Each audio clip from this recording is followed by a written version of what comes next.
आपण पाहत आहात महा टाइम्स न्यूज, नवा काळ, नव्या बातम्या।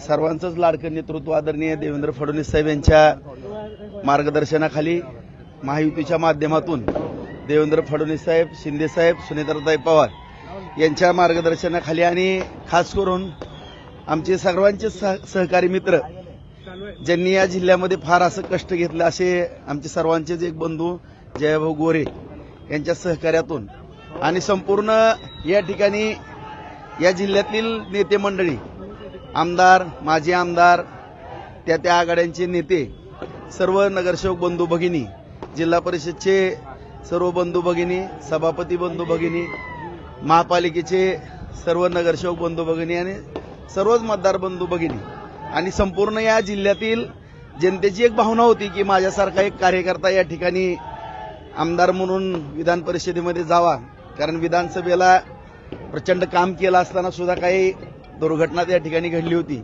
आणि त्यानंतर बाजार समिती, नगरपालिका, जिल्हा परिषद, पंचायत समिती या सर्व सत्ता आल्या आणि सर्वांची भावना होती की काम करणारा कार्यकर्ता विधान परिषदेमध्ये असावा, विधान भवनामध्ये असावी भावना होती आणि सगळ्यांच्या आशीर्वादानं ती आज पूर्ण होताना दिसते। जवळपास 483 मतं मिळत आहेत। फक्त विधानसभेला जी कसर आहे ती सगळी भरून निघाली, सगळी भरून काढली।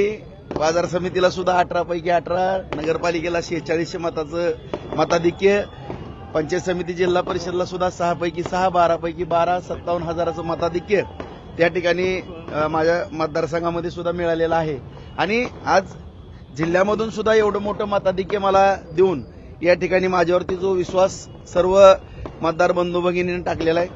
संपूर्ण जिल्ह्याची भावना होती की राजाभाऊ राऊत सारखा कार्यकर्ता आमदार व्हावा, नक्कीच सगळ्यांच्या आशीर्वाद झालेला आणि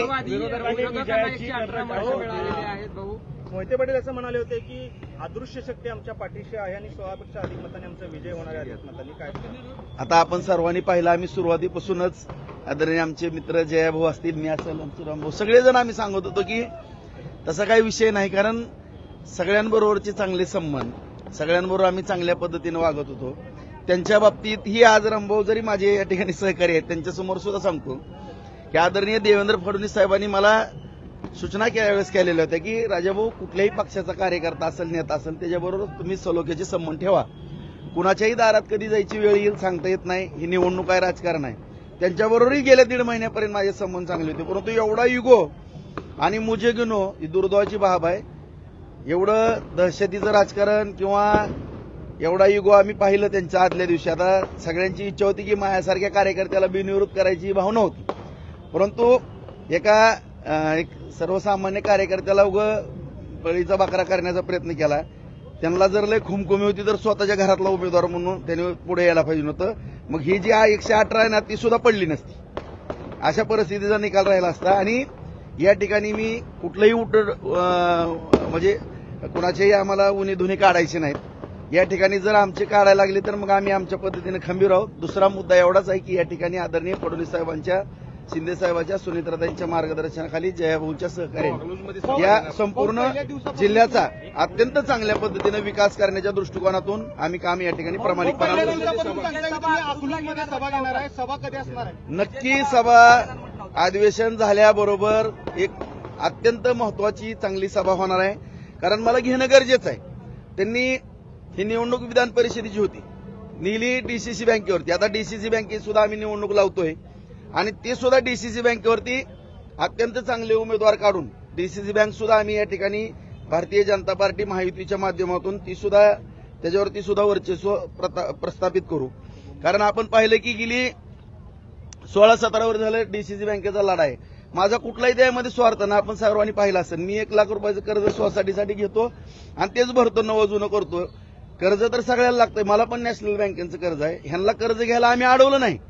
सहकार चळवळ जुन्या जाणत्या माणसांनी भरपूर काम केलेलं आहे, चांगली बँक चालवली होती, परंतु दुर्दैवानं ही मोठी टोळी त्या ठिकाणी घुसली आणि खास करून ही जे आम्हाला बोलतात ती तुम्ही पाहिलं असेल आता व्हॉट्सअप, फेसबुकवरती सुद्धा की ह्यांनी कशा पद्धतीने बँकेचा दुरुपयोग केला, काय केला आपल्या सगळ्याला माहिती आहे। आणि माझ्यावरती आरोप, मी काय केलं, शेतकऱ्याची बँक वाचवली, 2600 रुपयाच्या ठेवी झालेल्या होत्या, त्या 6,500 कोटीपर्यंत नेले।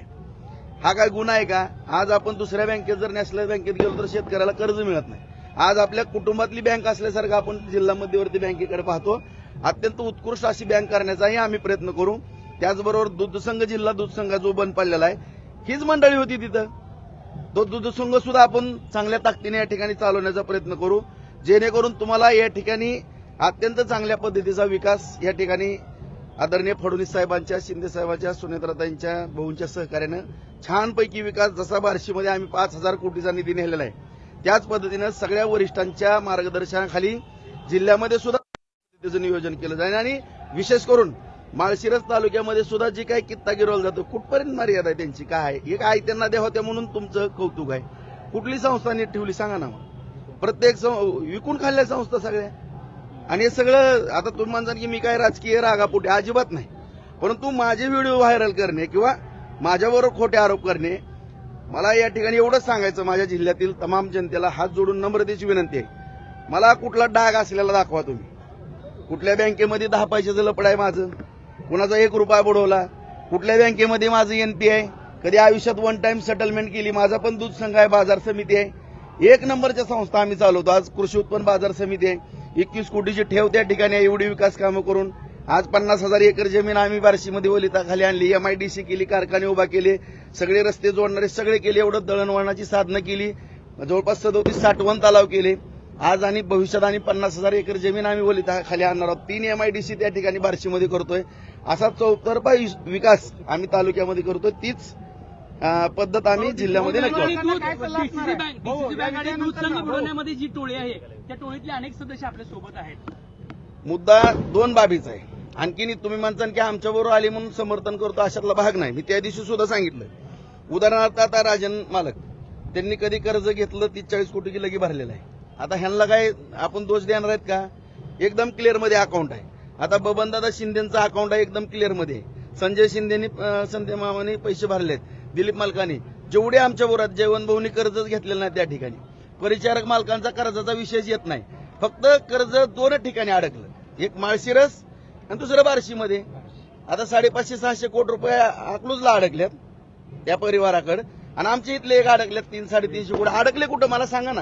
त्याच्यामुळे ही जी म्हणजे आता गणपतराव आबांचे नातू, त्यांच्याकडे पण पैसे नाहीत काहीच. म्हणजे जे डायरेक्टर होते कुणाकडे पैसे आहेत मला सांगा. एवढा मोठा विजय झालेला आहे, विरोधकांना काय सल्ला द्या? मी एवढा सल्ला देईल की युगो करू नका. आज जे काही राजेशाही थाट असतो असा राहिलेला नाही. ही लोकशाही आहे. डॉक्टर बाबासाहेब आंबेडकरांनी जी घटना लिहिलेली आहे की सर्वसामान्य कार्यकर्त्याला सुद्धा या ठिकाणी न्याय मिळतो. आज आम्ही जरी काय जुनं कुणाचं काही असलं तरी सगळ्याला जमिनीवरती येऊन काम करावं लागतंय. असं मी मंगल्यावरती बसन, मी कुठं तर हुकूम सोडल आणि माझ्या दारात सगळ्यांनी यावं, आज त्यांची भावना होती. मी सुद्धा येऊन त्यांच्यासमोर हात जोडावे, बिनविरोध करायचं. तर म्हणले आम्हाला भेटला का, आम्हाला भेटल्यावर आम्ही बिनविरोध करू. अरे तुम्ही कोण लागून गेले तुम्हाला भेटायला?